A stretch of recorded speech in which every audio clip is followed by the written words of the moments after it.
Este é o podcast Fora da Política Não Há Salvação. A versão em áudio do canal do YouTube Fora da Política Não Há Salvação, produzido por mim, o cientista político Cláudio Couto.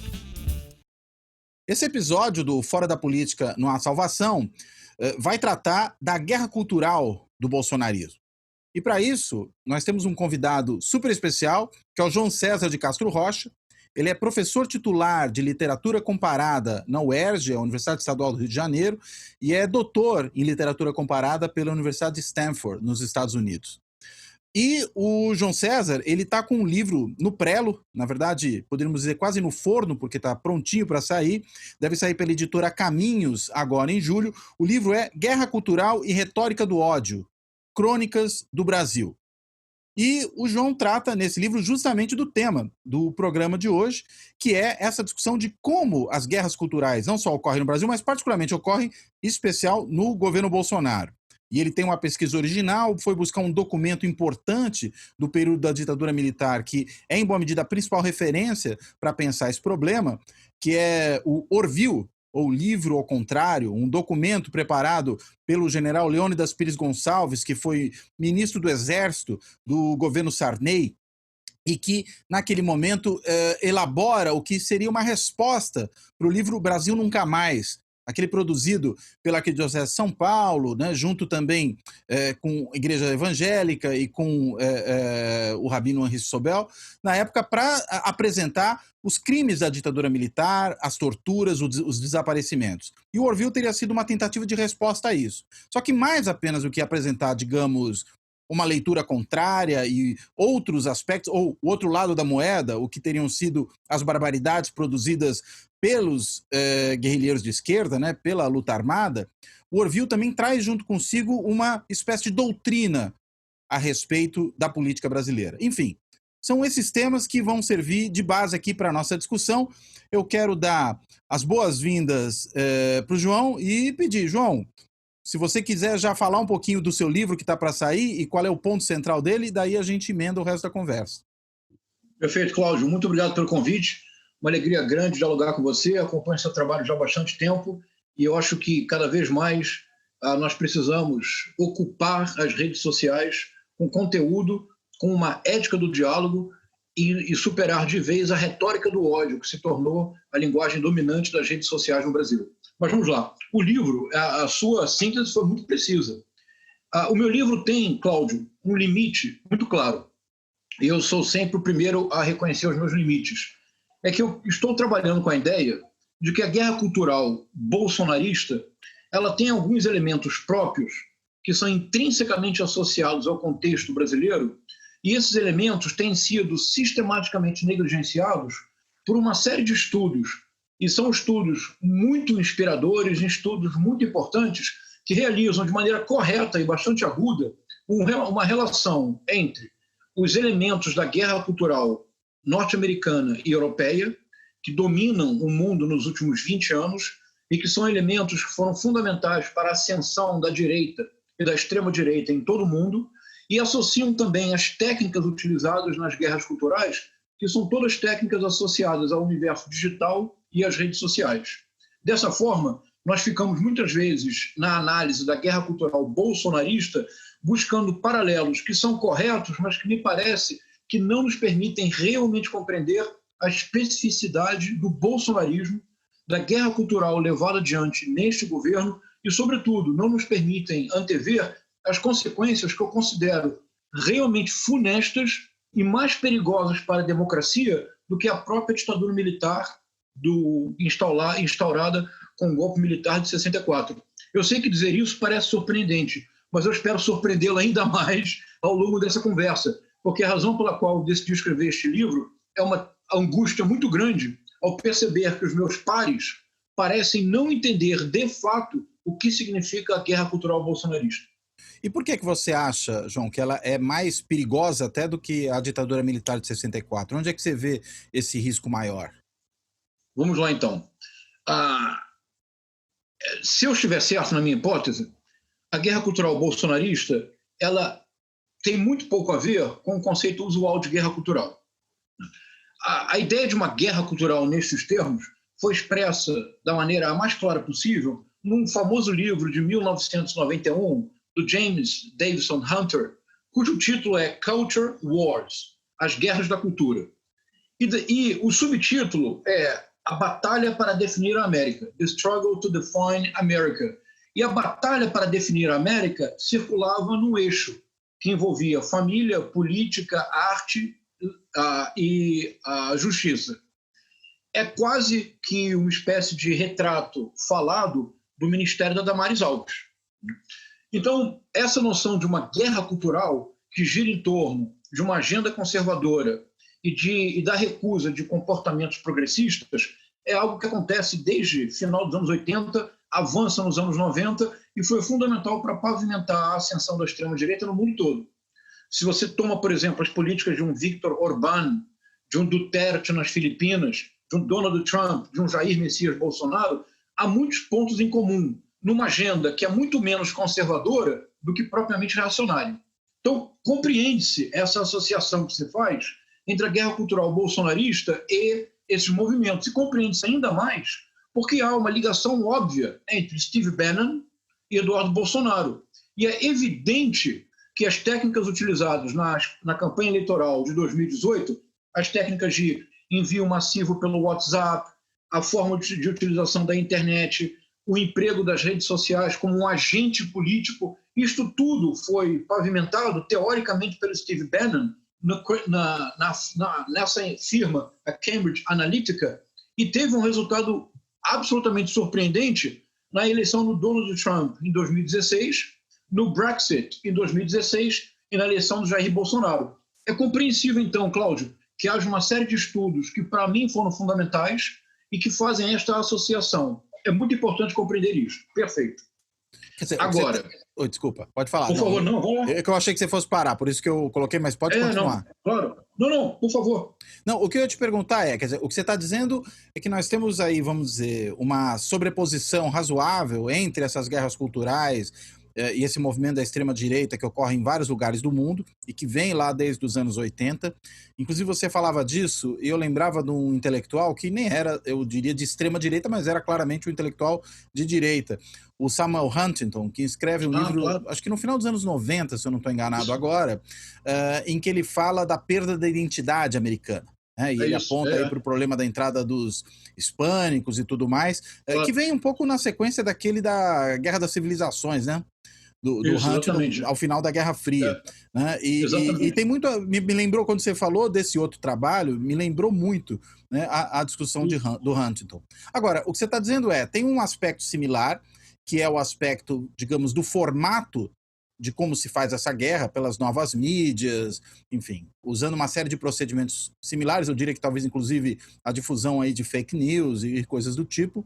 Agora, existe também pontos de contato do ponto de vista do conteúdo, um certo nacionalismo, um obscurantismo com relação à ciência, enfim, esses aspectos também estão presentes, e nisso vamos ser justos, o Huntington acho que não estaria nesse ponto, ele operava em outro registro, mas esse novo discurso claramente tem. Agora, o que você está apontando no caso da guerra cultural bolsonarista, tem elementos específicos, particulares dela, né, que são, desse ponto de vista, particulares ao Brasil, não é isso?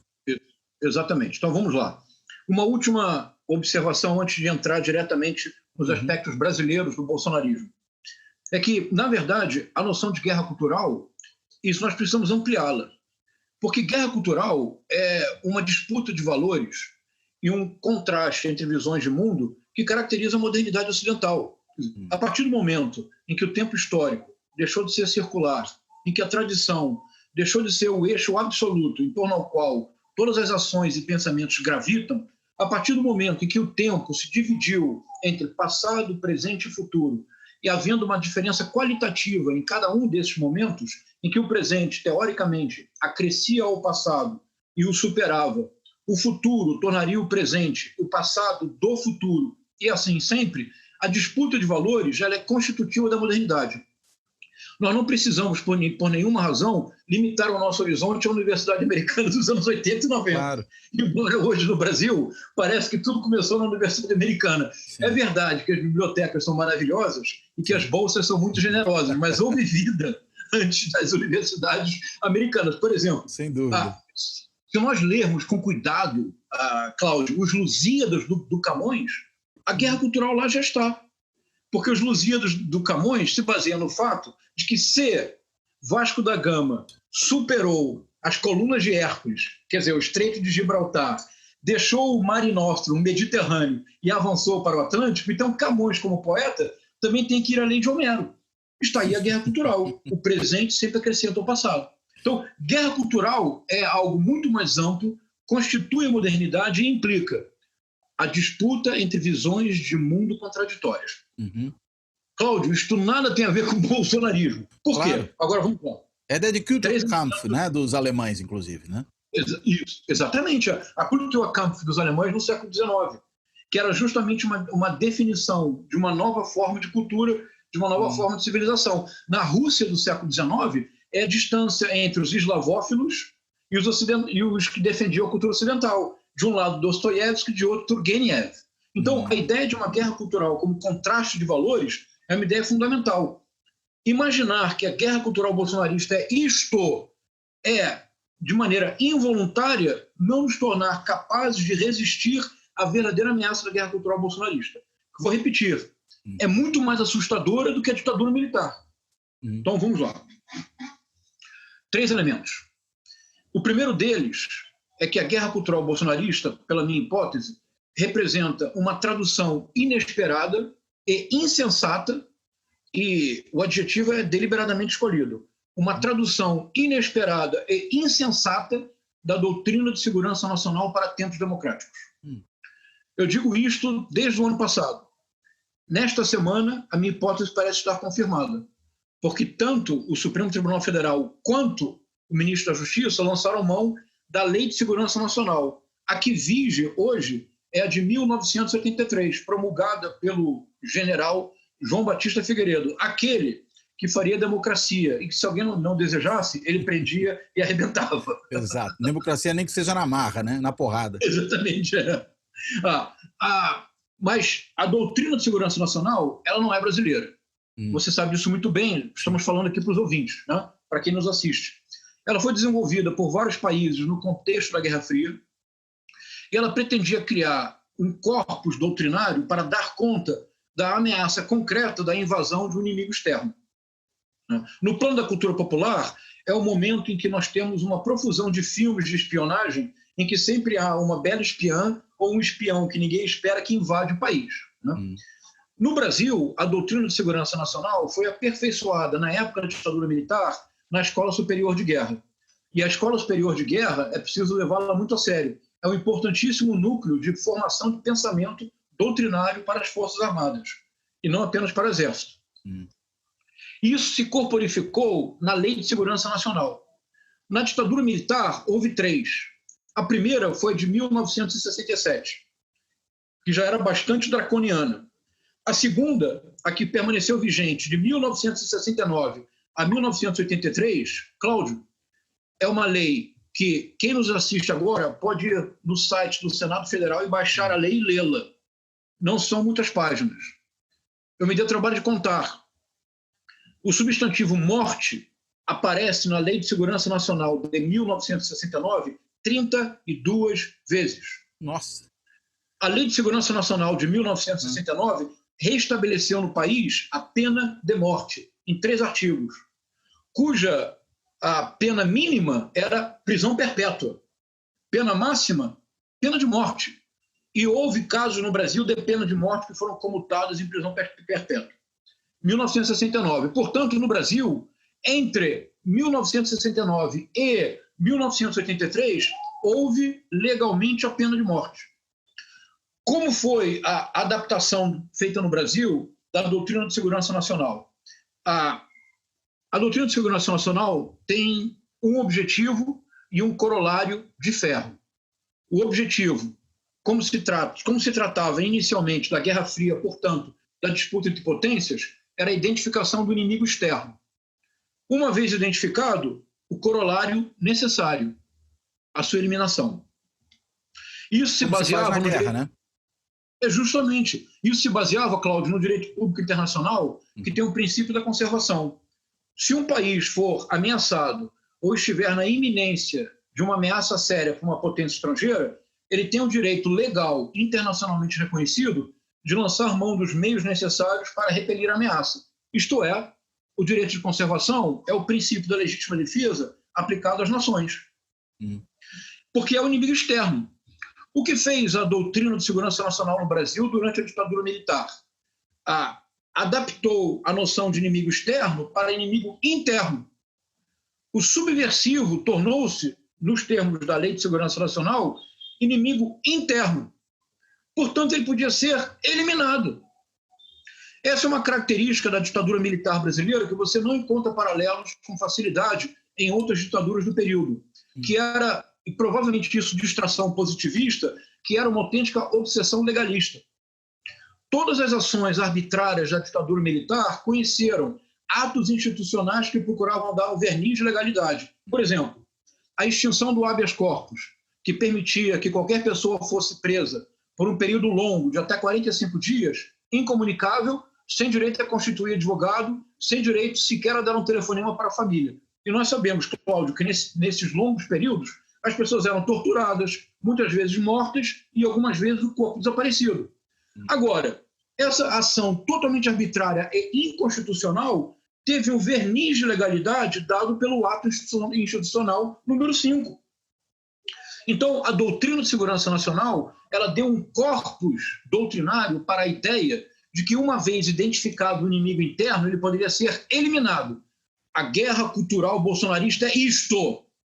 Quando o Paulo Guedes, naquela fatídica reunião, tem a desfaçatez de dizer, está gravado, diz o Paulo Guedes, eles acham que nós estamos distraídos, mas é neste momento que nós colocamos a granada no bolso do inimigo.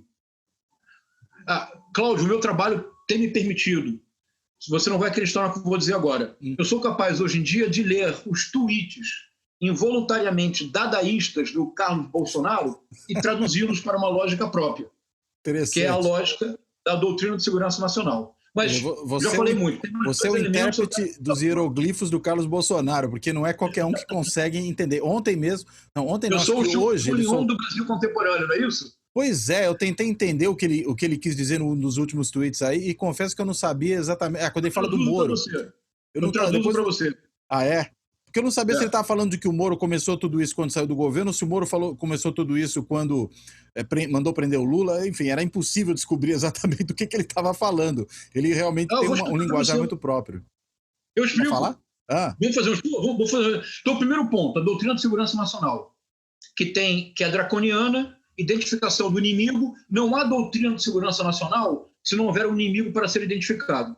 E uma vez identificado, ele deve ser eliminado. Por enquanto, guarde isso só, por favor. Eu vou depois mostrar como é que isso funciona no governo Bolsonaro. E não há paralelo nas guerras culturais de outros países. Segundo ponto, e agora eu vou explicar, isso é mania de professor.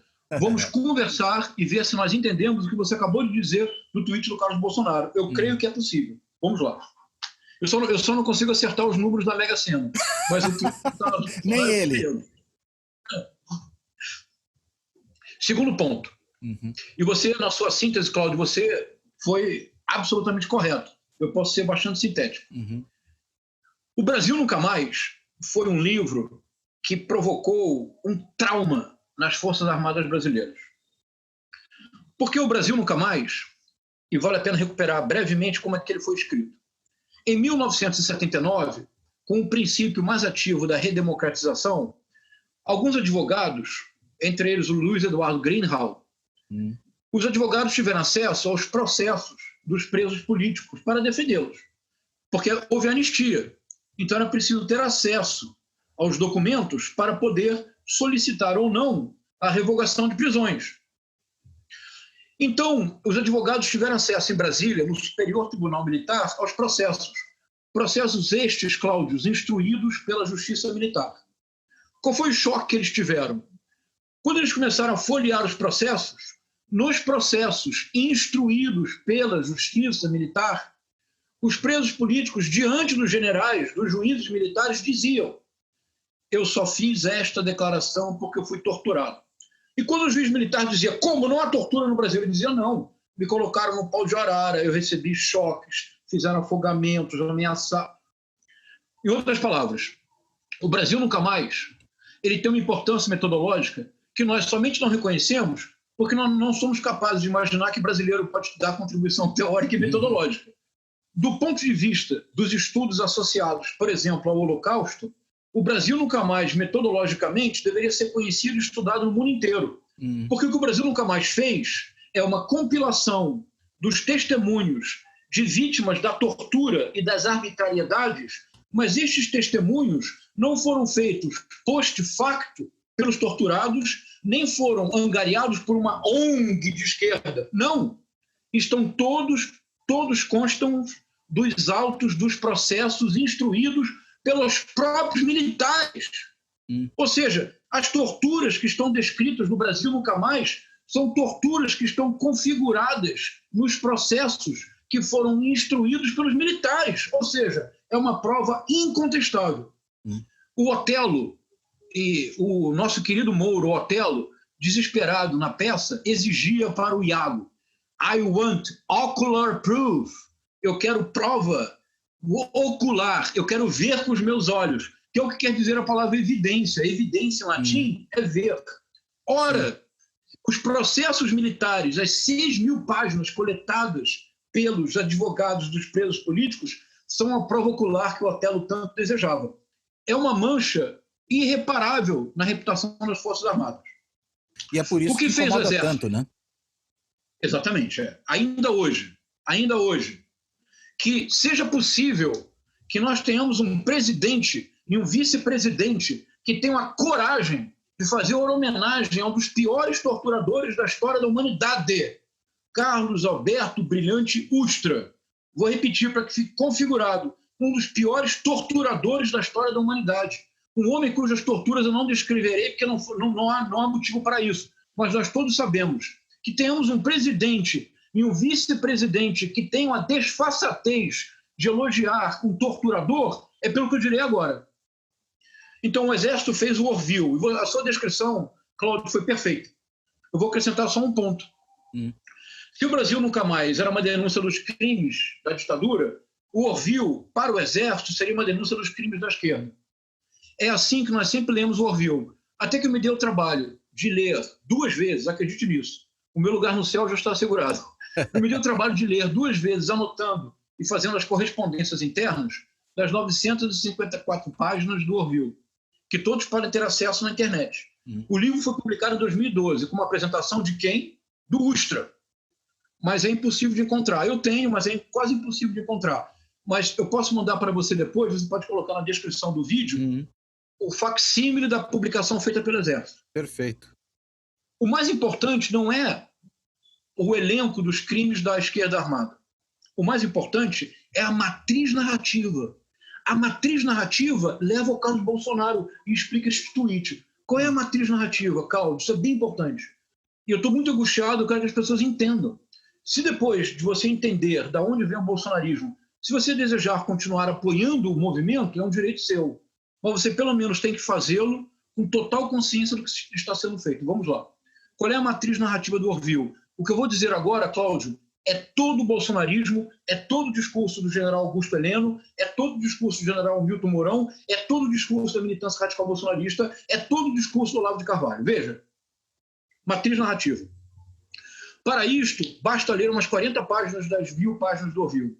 E eu vou indicar para você quais são as páginas para que o seu público leia. É indispensável que nós leiamos isto. Veja, é assim. Você abre o Orville, tem um sumário, que tem uma cronologia das tentativas de tomada do poder. É o subtítulo. Tentativas de tomada do poder. Tentativas de quem? Da esquerda. Que poder? O poder republicano. E na folha de rosto vem as 4 tentativas. A primeira vai de 1922 a 1954, da fundação do Partido Comunista do Brasil ao suicídio de Getúlio Vargas. A segunda de 1954 a 1964, destacando os anos da radicalização imensa que o Brasil viveu entre a renúncia de Jânio Quadros e o golpe militar, de 1º de abril. Terceira tentativa de tomada do poder, 1964 e 1974, com ênfase para o período da esquerda armada, 1967, 1974, início das ações urbanas, extermínio dos guerrilheiros do Araguaia.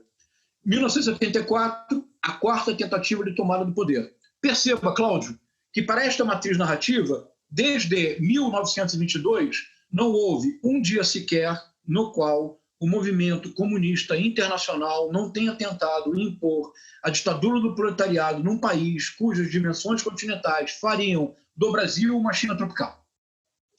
Essa é a narrativa. Vou repetir. De 1922 a 1989, ano do término da escrita do Orville, e podemos projetar, porque para o bolsonarismo até 2020, não houve na história da República um dia sequer sem o qual uma vasta conspiração orquestrada pelo movimento comunista internacional não tenha tentado tornar este país, o Brasil, uma ditadura do proletariado, de modo tal a que esta ditadura, num país de dimensões continentais, equivaleria a uma China tropical. Esta é a narrativa. Está lá. Agora, junta esta narrativa com o primeiro ponto. Você tem um inimigo permanente. Este inimigo permanente explica os tweets do Carlos Bolsonaro. Quando o Carlos Bolsonaro diz o Moro começou ao sair ou ao prender o Lula, o que o Carlos Bolsonaro está dizendo, ele está dando voz no português trôpego no qual ele escreve, ele está dando voz à matriz narrativa do Orville, que foi sofisticada pelo sistema de crenças Olavo de Carvalho, para o qual o comunismo é o globalismo, e ambos pretendem impor no Brasil uma ditadura do proletariado, que se nos anos 80 ainda poderia ser soviética, hoje não pode senão ser chinesa. Por isso, então, o Dória e o Witzel estão macomunados com o governo chinês para impor uma ditadura comunista. Mas isto é apenas um retorno à matriz narrativa do Orville, porque isto dá inteligibilidade de alienista, mas dá inteligibilidade à ideia de que é preciso uma intervenção militar para assegurar a democracia. Porque hoje, pelo contrário, como se fosse 1964, os governadores estão impondo, os governadores e prefeitos estão tentando impor de maneira acelerada, gramsciana, a imposição de um comunismo radical no Brasil. Qual é a única solução? A intervenção das Forças Armadas. E a matriz narrativa se fecha. Percebe? Nossa. Sim, é impressionante. Agora, uma coisa que... Imagina o trabalho que me deu para compreender isso. Não, eu presumo, porque é caleidoscópico isso, né? Mas faz sentido para você? Não, faz sentido entendendo como esses caras operam. O que para mim ainda é um certo enigma é de que maneira é que Olavo de Carvalho e o Orville se encontram, né? E por que, para mim, é relativamente enigmático isso. Muito bom. Principalmente porque nós vemos frequentemente o Olavo de Carvalho desancando os militares, atacando os militares, falando... Tudo bem que ele xinga todo mundo, né? Usa palavrões, etc. Agora... de que maneira exatamente essas coisas se encontram, né? Essa doutrina olavista ou esse conjunto de ideias olavista, né? Você disse que não é propriamente uma filosofia, né? Mas que é um sistema de crenças, né? E o Orville, como é que essa teoria da ditadura militar e a teoria do Olavo de Carvalho se encontram no bolsonarismo? Muito bom, Cláudio. Essa questão me deu muito trabalho. Eu fiquei muito tempo sem poder escrever o livro porque eu não tinha resposta para essa pergunta. Eu tenho uma hipótese. Vejam, vamos seguir na conversa, você me dirá o que você acha. Então, primeiro ponto, doutrina de segurança nacional. Não há doutrina de segurança nacional sem inimigo. Uma vez identificado o inimigo, é preciso eliminá-lo. Onde está o inimigo? O inimigo está no Brasil desde 1922. É um subversivo brasileiro. Mas como ele está associado ao movimento comunista internacional, a doutrina de segurança nacional realizou uma operação que faria inveja a Jorge Luis Borges. O inimigo interno é, ao mesmo tempo, externo. E, portanto, pode ser eliminado. E, durante a ditadura militar, ele o foi. E ele é externo por quê? Porque ele não pertence à nação verdadeiramente? Essa é a ideia? Isso, mas olha, quando o Partido Comunista Brasileiro foi cassado, ele foi cassado sob a alegação de que ele era um partido associado ao Partido Comunista da União Soviética. Você lembra disso? Sim. Essa foi a alegação do Moscou. É isso, o ouro de Moscou. Foi a alegação do Tribunal Superior Eleitoral. Sim. A doutrina de segurança nacional traduz isto para a época da ditadura. Então, o inimigo interno, como é movido por interesses externos, ele é interno-externo. Ele pode ser tratado pelos ditames da doutrina de segurança nacional. A matriz narrativa explica. O inimigo é o comunismo. Mas mais, no Orville, as 4 tentativas de tomada de poder, as 3 primeiras são derrotadas pelas armas. A intentona comunista em 1935, as ligas camponesas e a radicalização em 1964, a esquerda armada em 1974.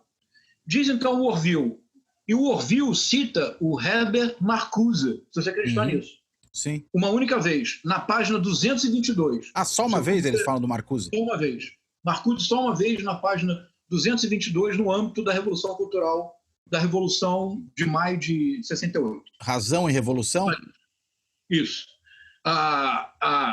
Mas todos eles dizem que o momento mais perigoso começou em 1974, porque dizem eles, e o nome Antônio Gramsci não aparece, mas a descrição que é feita da autocrítica da esquerda é gramsciana. Eles dizem que a esquerda em 74 fez uma autocrítica e decidiu que abandonaria as armas e abraçaria os livros. E faria uma infiltração na cultura, sobretudo na educação, na arte e na imprensa. Quais são os três inimigos principais? Qual é a tentativa de destruição do bolsonarismo? Arte, imprensa, universidade. Sim. Agora, por que 1974? 1974 é o ano em que os órgãos de repressão começaram a ser desmontados. 1974 é escolhido como momento central porque é uma resposta da linha dura do Exército para a linha sorbonista, a famosa divisão da ditadura militar entre a linha dura, Costa e Silva, e Sorbonne, Castelo Branco, aí Goberido, Couto e Silva. Geisel e a linha também, dura, né? Geisel, isso. E Costa e Silva e Médici, na linha dura, duríssimo, não é? Então, essa é a estratégia, por eles definida. Agora, onde entra o Olavo de Carvalho? Porque é o terceiro elemento do tripé brasileiro. É doutrina de segurança nacional, matriz narrativa do Orville, Olavo de Carvalho. Isso me deu muito trabalho, Cláudio, porque eu precisei inventar um método para ler Olavo de Carvalho. E o método que eu decidi adotar é um método que que as pessoas que...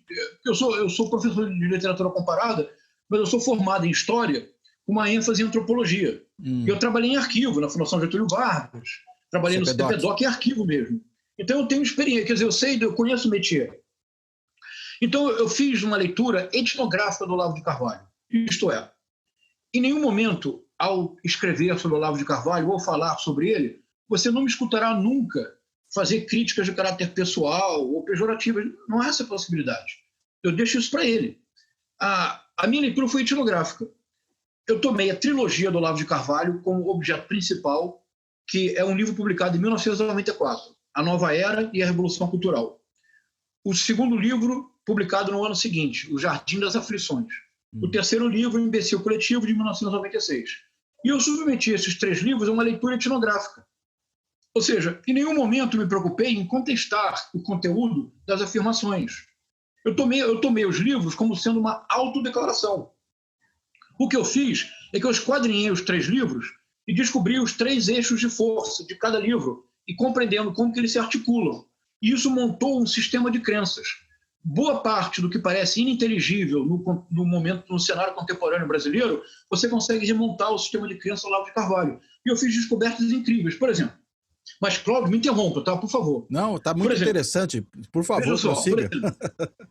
Em março de 2015, nós fomos apresentados a uma frase que, na verdade, era uma senha para um sistema de crenças, que eu creio que eu finalmente consegui entender.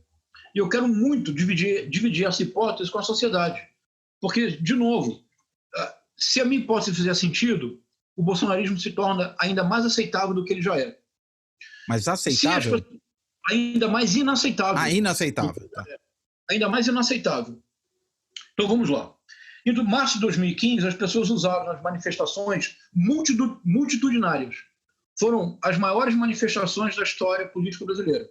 As manifestações de 2015 e 2016, organizadas pela direita e pela extrema-direita. Precisamos ter uma honestidade intelectual para reconhecê-lo. Foram maiores que as da direita já. Milhões e milhões e milhões no país inteiro. Havia uma frase, Olavo tem razão. Eu tomei essa frase como um índice antropológico. Comecei a pesquisar. Descobri algo que eu acho que eu sou o primeiro a revelar. É que existe, na direita e na extrema-direita, um subgênero musical, que eu chamei de Olavo tem razão. Houve uma marchinha de carnaval, composta por uma dupla de publicitários em Curitiba, chamado Os Reaças. Bom, de Curitiba, de onde mais, não é, Cláudio? Lugar perfeito para surgimento desse tipo de coisa, né? uma marchinha de carnaval chamada Olavo Tem Razão. Ah, a marcha tem esse nome. E os Reaços não são uma banda de rock, apesar do nome que a gente imaginaria. Eles são ecléticos, eles fazem de tudo um pouco. Eles compuseram, por exemplo, o hino do impeachment. Você sabia que o hino tem um impeachment? Quer dizer, que o impeachment tem um hino? Não sabia, é deles.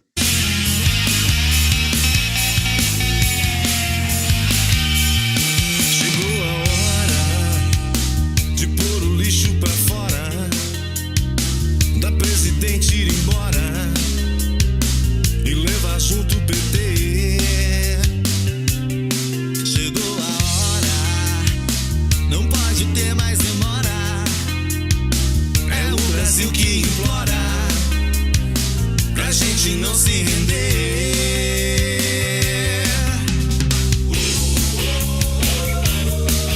Todo mundo já sabe que a Anta sabia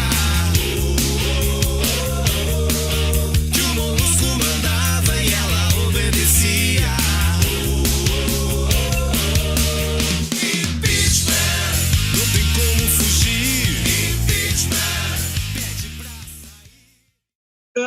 sair. E a frase, o hino foi cantado a plenos pulmões por milhões de pessoas em todo o Brasil. Cláudio, como é que nós nunca nos demos conta? A minha hipótese é que a ascensão da direita no Brasil, ela principiou como um movimento subterrâneo a partir do Orville e se manteve subterrâneo até que explodiu a partir do momento em que, de maneira legítima e democrática, um partido de esquerda ganhou 4 eleições presidenciais. A minha hipótese é que, a partir do Orville, a partir da explosão do Brasil Nunca Mais, começou a se organizar na sociedade brasileira um movimento subterrâneo de direita. Subterrâneo mesmo, Cláudio. O Orville, quando estava pronto, em 1989, o general Leônidas Pires Gonçalves levou o documento para o José Sarney para que ele fosse transformado em livro. O José Sarney vetou a publicação. 15 cópias datiloscritas foram preparadas. E essas cópias, como um santo graal da extrema-direita, circulava na casa de generais ou de militantes de extrema-direita. Até que um jornalista brilhante chamado Lucas Figueiredo descobriu e divulgou. A direita se organiza no Brasil desde o final dos anos 80. E eu tenho documentos sobre isso. Nós decidimos ignorar. Assim, Cláudio, como nós decidimos ignorar que as igrejas neopentecostais tinham um projeto deliberado de poder e se organizaram. E nós ignoramos. Nós reduzimos tanto a direita e a extrema-direita quanto os evangélicos a uma caricatura, o avesso do que nós imaginávamos. Nós nunca nos demos ao trabalho de realmente tentar compreender o que acontece. Por isso, nenhum de nós jamais conheceu o hino do impeachment, que em 2015 e 2016 foi cantado a plenos pulmões por milhões de pessoas na Avenida Paulista e em todas as capitais brasileiras. Quer dizer, as pessoas conheciam a música já. É um hino, as pessoas, nessas reuniões de milhões de pessoas, ele era cantado a plenos pulmões. Eu descobri um rap gospel, se você acreditar nisso, um rap gospel, de um rapeiro de direita e de uma evangélica bolsonarista. O rap gospel se chama O Velho Olavo Tem Razão. Ele começa como um rap e entra a voz da cantora gospel bolsonarista e faz uma comparação entre Olavo de Carvalho e Noé. Porque, afinal de contas, foi Olavo de Carvalho que salvou o Brasil do dilúvio. O dilúvio é porque desde 1922 não se passou na história da República nenhum dia sequer sem o qual uma vasta conspiração internacional liderada pelo movimento comunista não desejasse transformar este país de dimensões continentais numa China tropical. Tá aí o encontro. É isso. Eu descobri um heavy metal de um grupo. O heavy metal se chama Olavo Tem Razão. E é um heavy metal. Quando eu analisei as letras das canções, para mim foi um choque. Era uma tradução para o grande público das obsessões do Olavo de Carvalho. Obsessões que remontam todas à trilogia e que foi popularizado no mínimo que você precisa saber para não ser um idiota. Que é o resumo da obra. É isso, Cláudio. É o Eciomo do Olavo de Carvalho. É isto. Na letra dessas 3 músicas, você encontra todos os elementos. Há, evidentemente, o método Paulo Freire. e há, evidentemente, a extrema imprensa, e há, evidentemente, Gramsci, e há, evidentemente, o aborto, e há, evidentemente, e assim sempre. Quer dizer, as preocupações dos militares presentes no Orville são retomadas por Olavo de Carvalho, que dá a elas uma nova roupagem, um novo tratamento.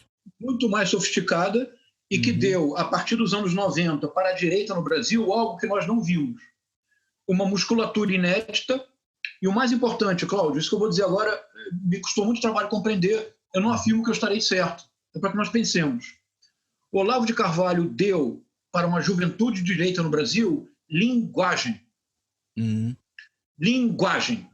Eu sempre fui de esquerda, eu vou morrer sendo de esquerda. Eu sou um velhinho que não tenho mais correção, não tenho mais emenda. Eu não sou que nem o Brás Cubas, que é uma emenda ambulante, que é uma errata ambulante. Eu já não tenho mais emenda. Mas eu comecei a me interessar por política, eu não sou de 65, em 1979, 1980. E eu comecei a me interessar de política e eu já era de esquerda.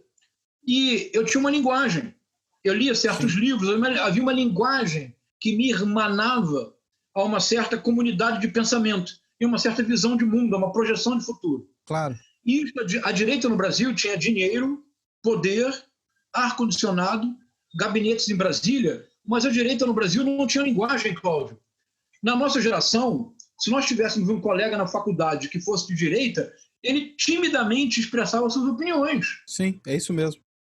O Olavo de Carvalho, a partir dos anos 90, com a sua trilogia, ele criou uma estrutura de pensamento e ele deu uma linguagem para uma juventude. E aqui entra, Cláudio, um fator geracional muito importante. E aí a direita saiu do armário, né? E você só sai do armário se você tiver linguagem.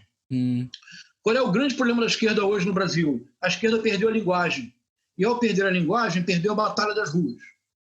A esquerda precisa retomar a linguagem, mas a esquerda não o fará enquanto não realizar uma análise crítica dos seus equívocos enquanto esteve no poder. Mas isso seria um outro programa, deixamos isso para depois. O que eu estou tentando fazer é descrever a linguagem da direita. Quem quiser continuar apoiando o Jair Messias Bolsonaro tem direito. E eu não vou estigmatizar, mas a pessoa terá que fazê-lo com consciência, que o bolsonarismo é o primeiro movimento político da história brasileira que tem como combustível quase único o ódio e que o bolsonarismo implica uma tradução insensata da doutrina de segurança nacional em tempos democráticos, o que quer dizer que, já que você não pode eliminar fisicamente os indivíduos, você elimina as instituições, que o bolsonarismo não tem projeto de governo, tem apenas projeto de destruição das instituições que estão descritas no Orville, e que o bolsonarismo é um movimento revanchista, ressentido, revisionista, que nega que neste país houve, durante 10 anos pelo menos, a tortura praticada como política de Estado. E que neste país as Forças Armadas prenderam, torturaram e desapareceram corpos. Veja, Cláudio, mas aqui nós temos que ser intelectualmente honestos. Houve uma esquerda armada no Brasil, houve guerrilha. Os combatentes de esquerda que foram mortos em combate, eu não atribuo isto à culpa do Exército. Se eu sou um combatente de esquerda, se eu sou um guerrilheiro e eu faço uma ação armada, se eu mato ou morro, faz parte da ação. Isso tem que ser dito com honestidade intelectual. Agora, você ser preso e você estar nas dependências do Estado como prisioneiro, ser torturado barbaramente, como, por exemplo, Eduardo Leite, vulgo Bacuri, um dos mais valentes guerrilheiros que esse país já conheceu, que foi torturado durante mais de 100 dias por pura vingança. Durante mais de 100 dias ele foi torturado. Quando houve o último sequestro, o sequestro do embaixador suíço, ele foi assassinado a sangue frio para que não constasse, porque o nome dele constava como o primeiro a ser resgatado. As Forças Armadas precisam reconhecer a sua culpa histórica dos que foram torturados nas dependências das Forças Armadas, torturados, mortos e assassinados, e desaparecidos os corpos. Que nós tenhamos hoje, que o bolsonarismo negue esta realidade. Você quer apoiar o Bolsonaro? Ótimo, continue apoiando, mas saiba que você está apoiando alguém que defende a tortura, e que a tortura é um crime de lesa humanidade imprescritível. Então, nós precisamos dar linguagem. Então, desculpa, foi uma digressão. Deixa eu retomar o ponto da linguagem, isso é bem importante. se o meu trabalho tiver alguma validade, Cláudio, nós começaríamos a compreender como que a retórica do ódio, que é a tradução da doutrina de segurança nacional para o dia a dia, e que foi uma invenção do Olavo de Carvalho, como esta retórica do ódio é hoje o maior impedimento para que nós voltemos a ter a possibilidade de um país. Todos nós assistimos, eu vou citar 2 cenas, todos nós assistimos a uma cena que nos horrorizou, e eu vou tentar dar a inteligibilidade da cena. Todos nós assistimos uma cena que nos horrorizou. Em Brasília, de maneira pacífica, profissionais da saúde, com uma cruz negra, na Praça dos Três Poderes, fazem um protesto pacífico para chamar a atenção das autoridades da precariedade dos profissionais da saúde em meio a esta peste. E não falemos em pandemia, é uma peste, usemos o termo correto. É uma peste como a peste negra na Idade Média, é uma peste. É isso que nós estamos enfrentando. Usemos as palavras corretas. Este governo é da extrema-direita. O que enfrentamos é uma peste. Aparece um senhor que depois descobrimos que ou continua sendo ou foi funcionário do Ministério da Damares Alves. Este senhor aparece e eu vi a cena, eu escutei uma palavra, eu disse, não pode ser. Eu voltei o vídeo, assisti 2 vezes, anotando a minutagem. Em 90 segundos, este senhor entra em cena, se dirige de maneira inaceitavelmente agressiva e hostil a uma enfermeira que pacificamente protesta e grita: você é uma analfabeta digital. Funcional, Parece né? os tweets do Carlos Bolsonaro. Analfabeta funcional, não é? Analfabeto funcional. Sim. Ela grita para a enfermeira. Agora, a enfermeira está segurando uma cruz negra, ela não está lendo nenhum livro, ela não está interpretando nenhum texto, ela não está dizendo nada. Parece Napoleão de Hospício, não parece? Sim. Não é Onde não. ele tirou isso, né? É como os tweets do Olavo de Carvalho. No sistema de crenças Olavo de Carvalho, a matriz do Orville é sofisticada com alguns elementos. Primeiro ponto, a educação brasileira está em crise porque é uma doutrinação com base no método Paulo Freire. E isso é reproduzido hoje em dia por uma produtora de audiovisual muito poderosa chamada Brasil Paralelo, que tem como principal função difundir em linguagem audiovisual o sistema de crença Olavo de Carvalho. Eu sou capaz de analisar os filmes e mostrar para você onde está o sistema de crença Olavo de Carvalho. Vou dar apenas um exemplo daqui a pouco, mas analfabetismo funcional é uma senha que conduz ao coração do sistema Olavo de Carvalho. Se você lê o Olavo de Carvalho e você não concorda, ele diz que você é analfabeto funcional. Se você não é analfabeto funcional, você é desonesto intelectualmente. E você o é porque você é de esquerda. E quem é comunista só merece o desprezo. E se você entra em diálogo com um comunista, você de imediato já perdeu o diálogo, porque o comunista sempre acusará você do que ele faz e xingará você do que ele é. Estão me acompanhando? Sim. Isso que quer dizer... Vem aquele decálogo fake do Lenin, né? Mas olha, que é fake. É fake. Mas isso acontece porque o movimento comunista internacional, depois da queda do Muro de Berlim e do colapso da União Soviética, não se tornou mais fraco. Pelo contrário, tornou-se muito mais forte. Porque agora o movimento comunista internacional, todo ele, desistiu das armas, apenas quer os livros. Porque agora a KGB adotou o Gramsci. Isso está escrito no livro Jardim das Aflições. Está escrito que a KGB adotou Gramsci.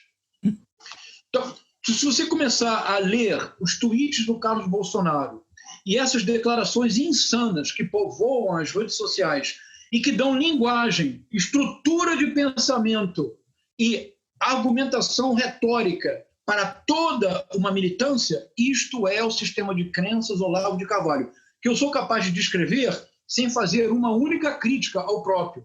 Simplesmente a minha estratégia é ler o livro e expor as suas vísceras. E eu faço isso, Cláudio, não conte para ninguém, com um certo requinte de crueldade, porque eu faço adotando a estratégia do Walter Benjamin. Você sabe que o grande sonho do Walter Benjamin era compor um enorme livro no qual não houvesse uma única palavra sua. Seria um livro, o famoso livro das passagens, das Passagenwerk, que seria um livro composto de citações. Seria como uma espécie de livro-cinema, cuja montagem ficaria a cargo do leitor. No livro que está saindo agora, eu tenho um capítulo no qual há longas passagens do Olavo de Carvalho. Eu apenas enumero as passagens de diversos livros, O leitor fará a montagem e o leitor compreenderá de onde vem o sistema de crenças. Por que isso é importante, Cláudio? Falo isso e paro. Porque isso é fundamental agora, Cláudio. Nós nos perguntamos, mas como é possível que ainda haja bolsonarista que mesmo depois desta terrível infelicidade pela qual o Brasil passa agora, Cláudio? Porque qual é a razão pela qual fora da política nada se salva? E qual é a razão pela qual nós estamos aqui agora falando de política, Cláudio? Porque para nós política não é uma questão de poder. Política é uma reflexão sobre a polis. Exato. Porque em última instância o que nos interessa é que na medida do possível os homens sejam felizes. Os homens e mulheres, cada um a seu modo, tenham liberdade para ser o que desejam. É isso que nos interessa na política. É o meio de assegurar a expansão dos nossos universos. Esse sistema de crenças, Olavo de Carvalho, ele é tão poderoso porque um sistema de crenças ele não é contestável racionalmente. Um sistema de crenças se define por uma extraordinária coesão interna. Então, desde 1922 não se passou um dia no Brasil sem o qual... Parará. Uma vez que você aceita esse sistema de crenças, toda vez que ele é atacado desde o exterior, ele se fortalece. Porque quanto mais atacado, mais verdadeiro ele se torna. Porque os membros deste sistema de crenças confirmam a sua veracidade pelos ataques que sofrem. Qual é a estratégia que eu estou adotando? Eu não vou atacar o Olavo de Carvalho, eu vou expor o seu sistema de crenças. Ao expô-lo, todas essas sandices, por exemplo, o senhor gritar analfabeta funcional. Por exemplo, aqui em Copacabana, onde eu moro, há 10 dias atrás, aconteceu um fato que nos chocou a todos, Cláudio. Eu fiquei realmente muito abalado com o que eu vi. O das cruzes? Muito abalado mesmo. Isso, fiquei muito abalado. Uma ONG, Rime Paz, reiterou um protesto que faz há muito tempo. Colocou cruzes negras na praia para fazer algo que precisamos nós todos fazer, que é dedicar 1 minuto da nossa compaixão a pensar com solidariedade nos familiares dos quase 45 mil mortos da peste do Covid-19. São 45 mil famílias que inesperadamente perderam um ente querido. E, Cláudio, e o número de amigos, de alunos, de colegas, isto é uma enorme tragédia. Nós deveríamos sempre, em algum momento dos nossos dias, parar para refletir sobre a dor dessas pessoas. Eu tenho uma irmã que é médica, e ela está na linha de frente. E eu sei exatamente a preocupação que a família toda tem para que ela esteja em saúde e esteja bem. Este senhor, um senhor de idade, que nos domingos é o salmista da sua igreja no Leblon. Aos domingos ele vai para a igreja e lê os salmos para a comunidade. Este senhor invade um campo santo, porque um cemitério, na sua origem etimológica, é um campo santo. Ainda que simbólico, né? É simbólico. É o campo no qual reverenciamos os que nos possibilitaram, Sim. Os antepassados. Sim, eu quero dizer, mesmo aquele cemitério simbólico da praia, né? Porque não era um cemitério de fato, mas era um cemitério simbolicamente. Simbolicamente é um campo santo. É uma homenagem aos que nos deixaram. É uma homenagem aos que nos possibilitaram.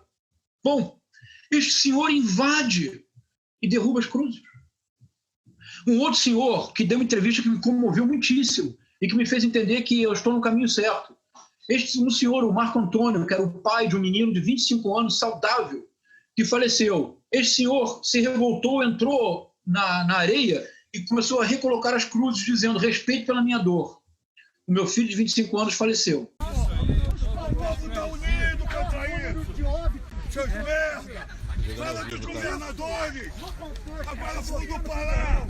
É claro, rapaz, tem 200 milhões de habitantes. Precisa mudar de atitude. Bolsonaristas chegam no nosso protesto e retira as nossas cruzes. Um pai que perdeu seu filho com 25 anos coloca as cruzes de volta. Um pai que perdeu seu filho com 25 anos coloca as cruzes de volta após um apoiador. Você sabe dizer que eu sou comunista? Porra! Respeita a dor das pessoas! Respeitem! Tem que respeitar! Tem que respeitar! Porra!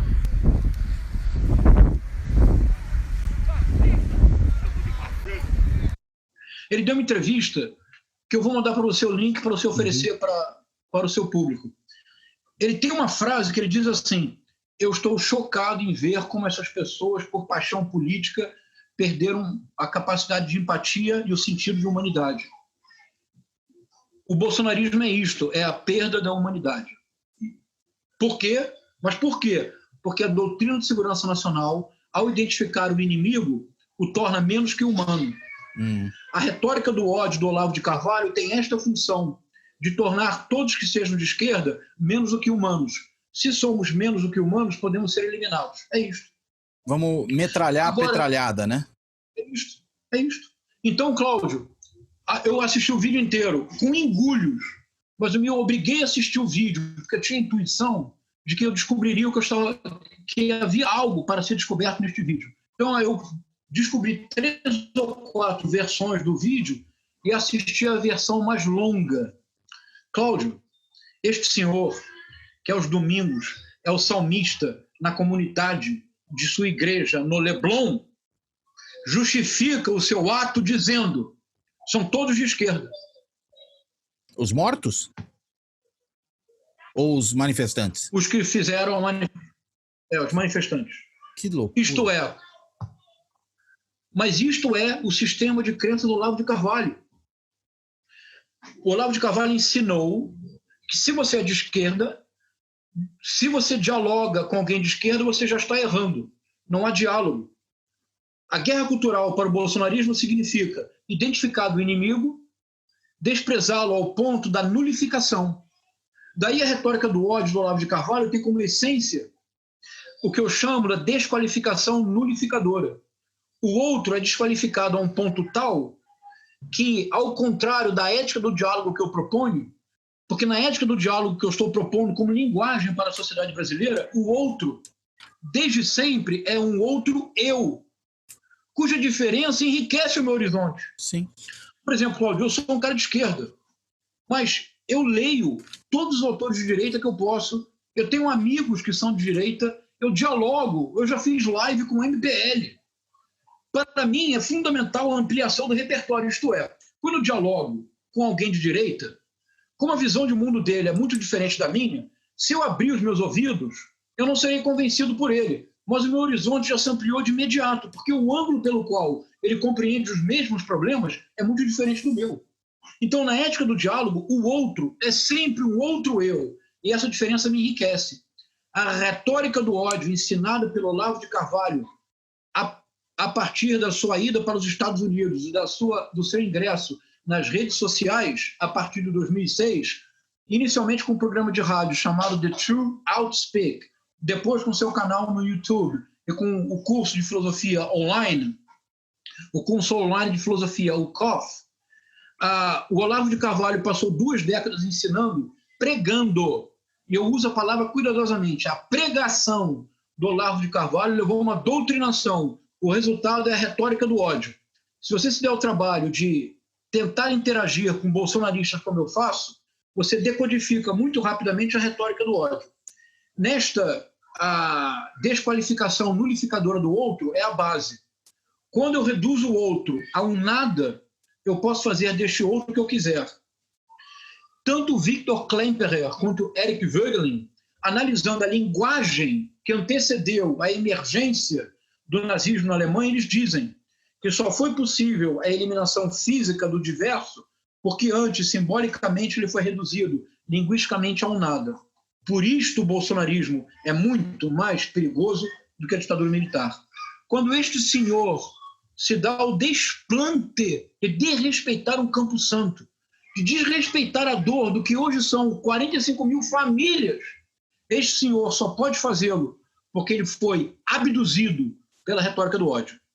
Último exemplo, Cláudio, para você, para o seu público procurar. Porque, veja, eu me dei o trabalho, Cláudio, de assistir incontáveis horas de vídeos dos youtubers de direita.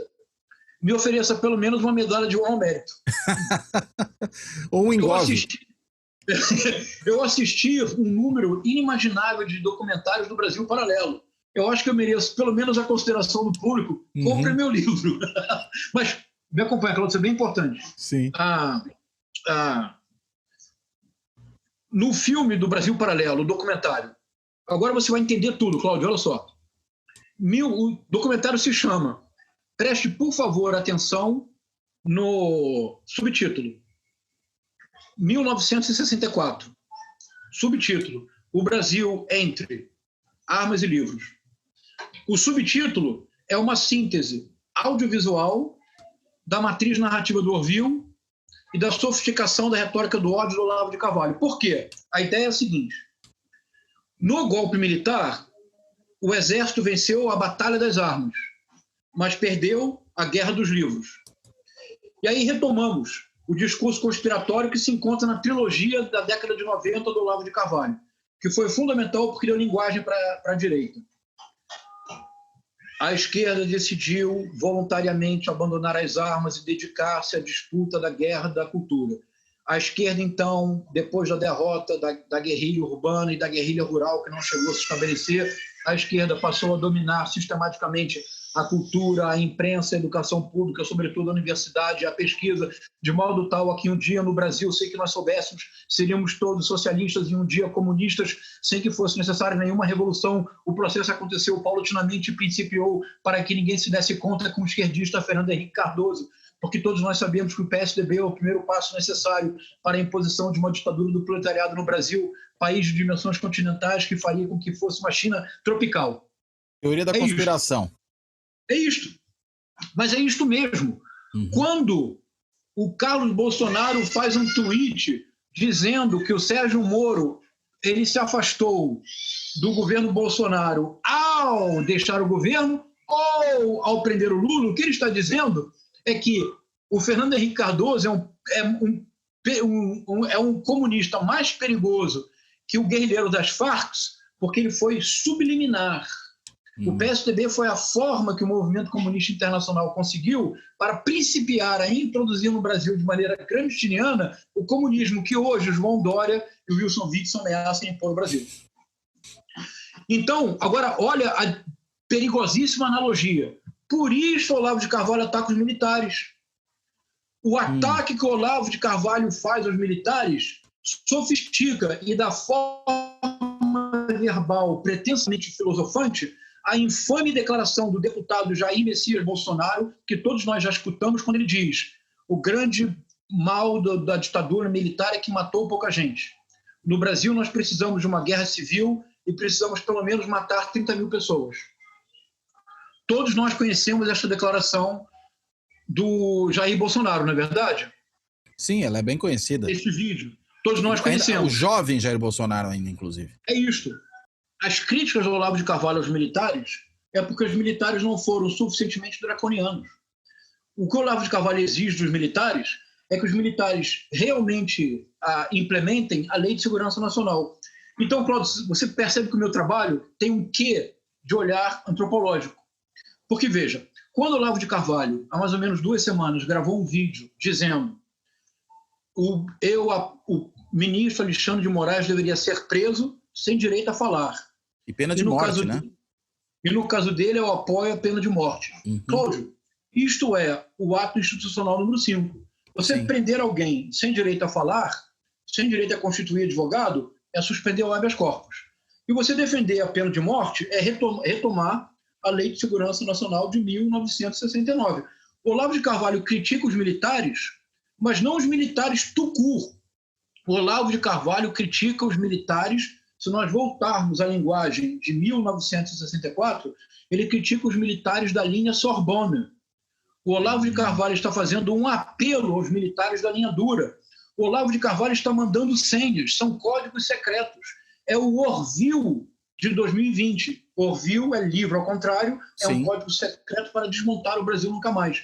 O Olavo de Carvalho não está combatendo as Forças Armadas. O Olavo de Carvalho está estabelecendo uma clivagem. As Forças Armadas que atrapalham são as Forças Armadas Sorbonne. Nós precisamos, em outras palavras, nós precisamos não de Castelo Branco e de Golbery do Couto Silva, porque o Golbery do Couto Silva, para o Olavo de Carvalho, é ele. Nós precisamos de Costa e Silva e de Emílio Garrastazu Azul Médici. É isso que ele está dizendo. Isso permite compreender que o olavismo foi fundamental para o bolsonarismo. De fato, é talvez possível dizer que sem o sistema de crenças Olavo de Carvalho, o Jair Messias Bolsonaro não teria tido a recepção que teve. O campo estava preparado. Totalmente preparado. Então, os 3 elementos da guerra cultural bolsonarista, elementos brasileiros. Doutrina de segurança nacional, matriz narrativa do Orville, teoria conspiratória, sistema de crença Olavo de Carvalho, que deu para a direita linguagem e estrutura de pensamento. A direita não tinha isso no Brasil. Quer dizer, tinha, mas era com o Roberto Campos. Era não outra tinha, coisa, né? Não, mas eu quero dizer, a direita no Brasil não tinha presença nas ruas. Sim. A direita no Brasil não tinha voz entre os jovens. Olavo Não era de Carvalho, popular, inclusive, né? Porque Roberto Campos estava longe de ser exatamente popular, acesso ao vulgo, né? É claro. Agora, qual é a analogia deste documentário? Então, o que nós estamos falando? Se, em 1964, o Exército, as Forças Armadas venceram a Batalha das Armas, mas perderam a Guerra dos Livros, o Jair Messias Bolsonaro não pode cometer o mesmo erro. Porque o Jair Messias Bolsonaro venceu em 2018 a Batalha das Eleições. Mas a guerra é das instituições associadas à cultura, à pesquisa, à ciência, aos direitos humanos, à cidadania, ao meio ambiente. Por isso eu digo, desde março do ano passado, que o eixo do governo Bolsonaro é a guerra cultural. Aí ninguém me levava a sério, as pessoas diziam, não, porque você é professor de literatura comparada. Eu dizia, mas olha, por favor, não me exclua do grupo, eu sou formado em História. Agora, eu trabalhei com arquivo. É uma estratégia deles, você fala disso, né? Que não existe a ideia de impor valores, porque não há valores a impor, mas é uma estratégia destrutiva das instituições. É isso. Mas não faria mais sentido imaginar que eles quereriam colocar algo no lugar? Como é que você percebe isso? Ótima pergunta, Cláudio. Isso também me custou muito trabalho. Pela matriz narrativa do Orville e pela sofisticação dada a ela pela trilogia do Olavo de Carvalho na década de 90, as instituições foram totalmente aparelhadas através da metodologia diabólica gramsciana. Porque você sabe que para eles há 2 grandes, como diria o Guimarães Rosa, o capiroto, aquele que não se diz, o invertido, o avesso, o que não tem nome. Há 2 diabos, que é Antônio Gramsci e Paulo Freire. Foram os 2 que aparelharam todas as instituições brasileiras. Você talvez não saiba, Cláudio, mas a sua mentalidade foi formada pelo Gramsci e pelo Paulo Freire. Você sabe disso, sabe? Não, agora eu já estou informado. Você não sabe, eu estou informando. Sim. Então, não há o que fazer. Há que destruir as instituições.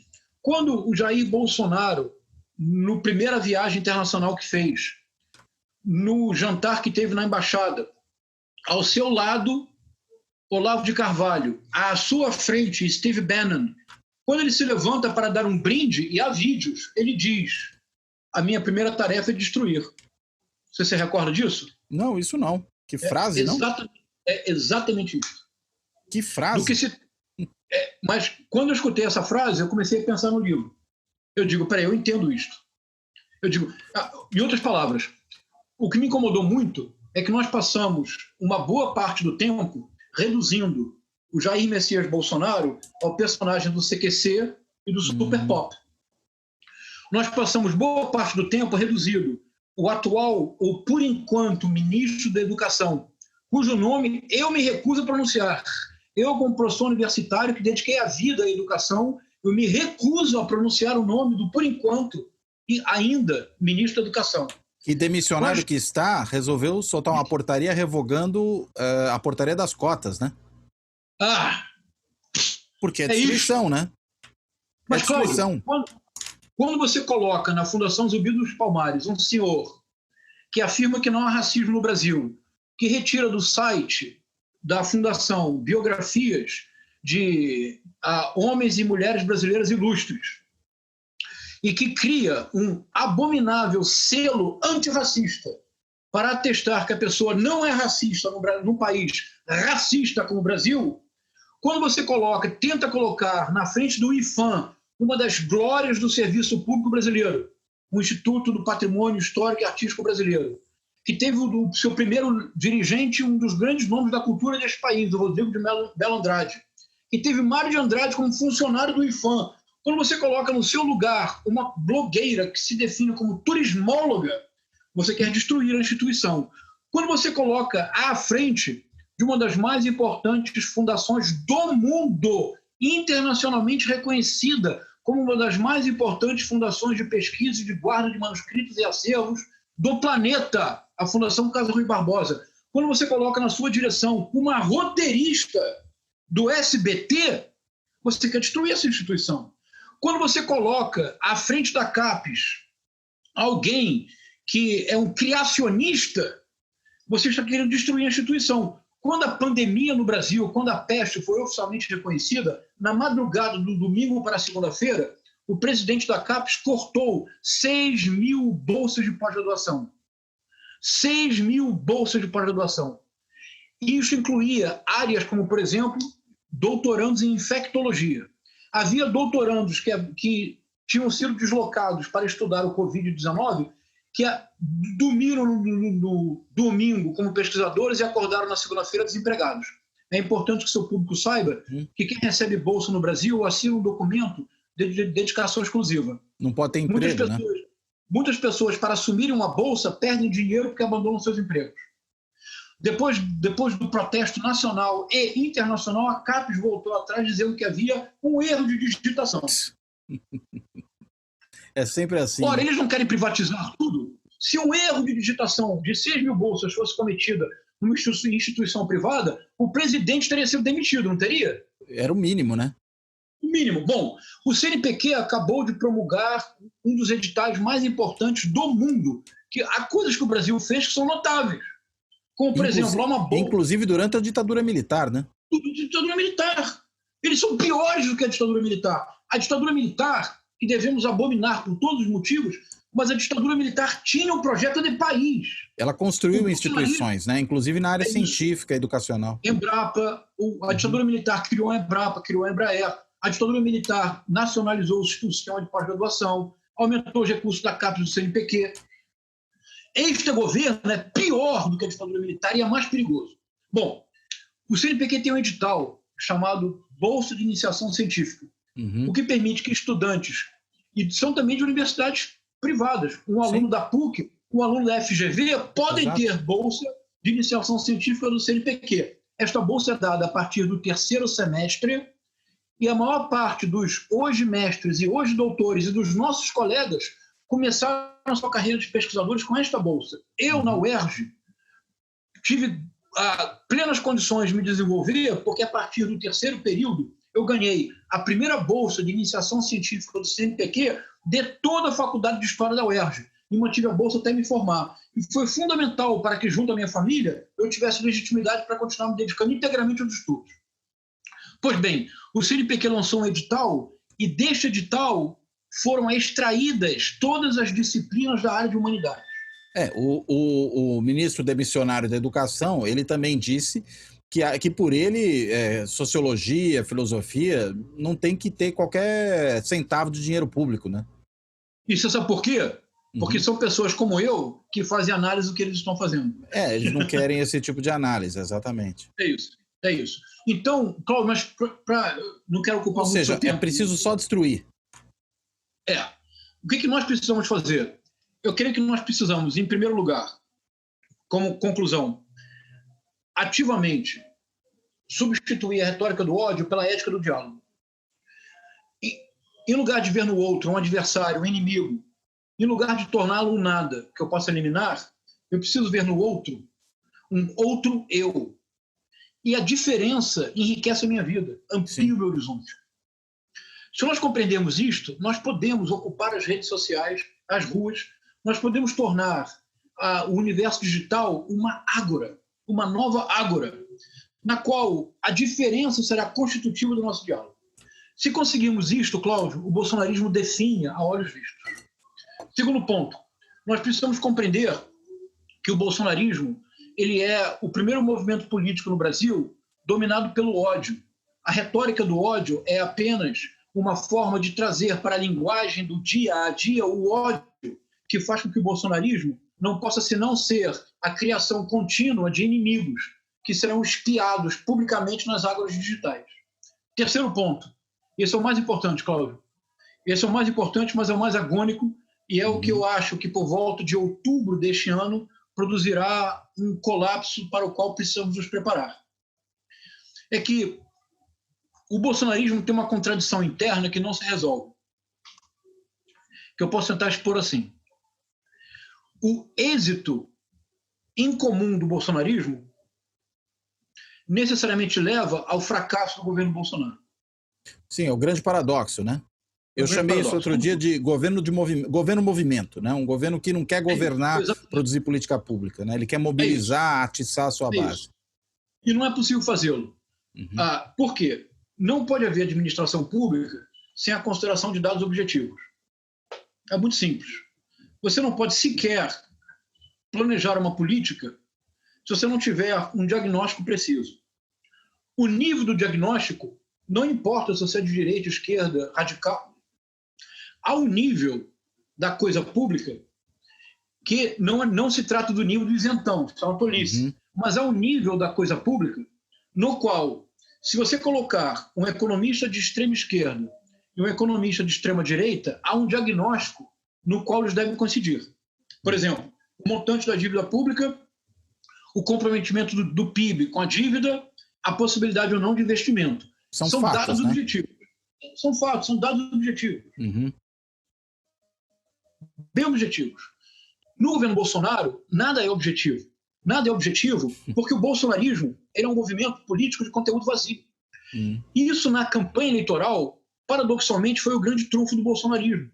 Porque todos que eram antipetistas, e é importante dizer, Cláudio, que o movimento de 2018 ele não foi fundamentalmente antipetista. Isso é um equívoco. Eu explico. Antipetismo lá no Brasil desde 1980. Já no Orville, no livro que foi escrito entre 1986 e 1989, o grande inimigo da fase democrática já está lá escrito, é o Partido dos Trabalhadores. Já está lá no Orville. Então, antipetismo sempre houve. O que aconteceu é que houve um momento em que a liderança carismática do Lula sobrepujou-se ao antipetismo.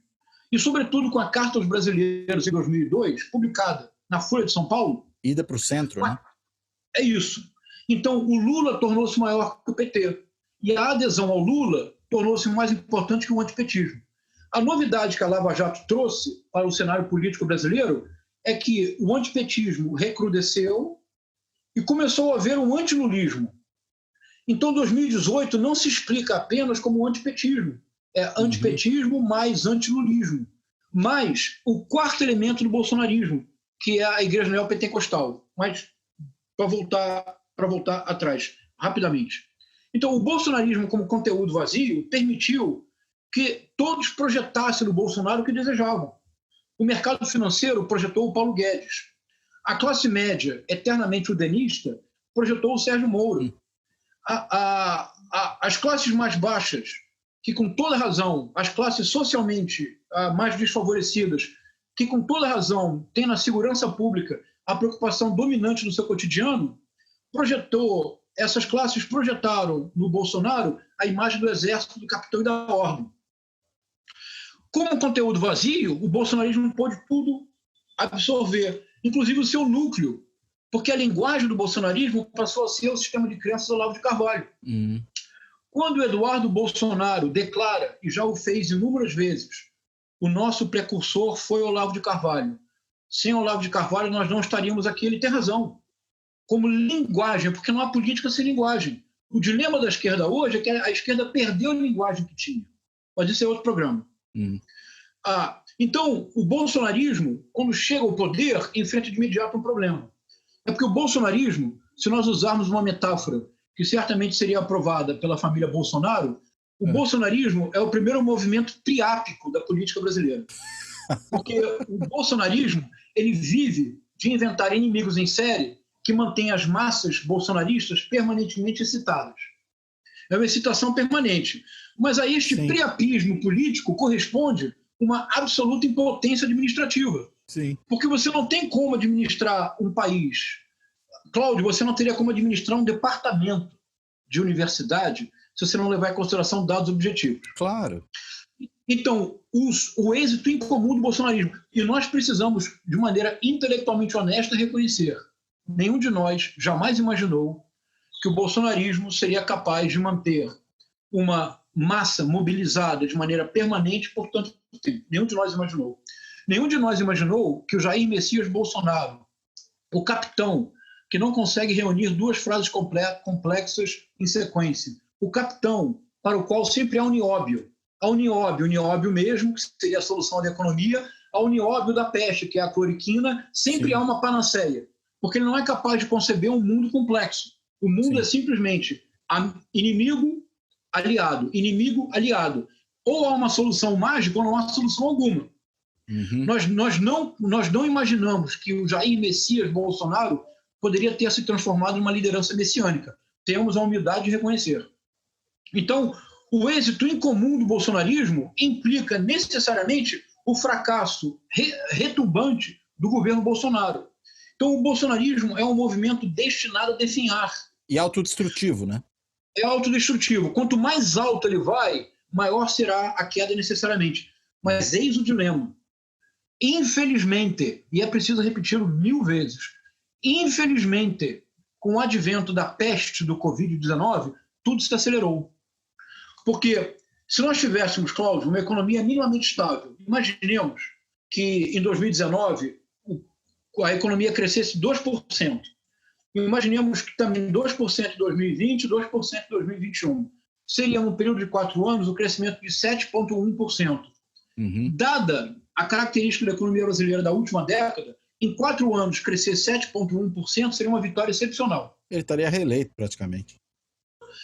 Ele poderia passar os 4 anos nesta delirante guerra cultural.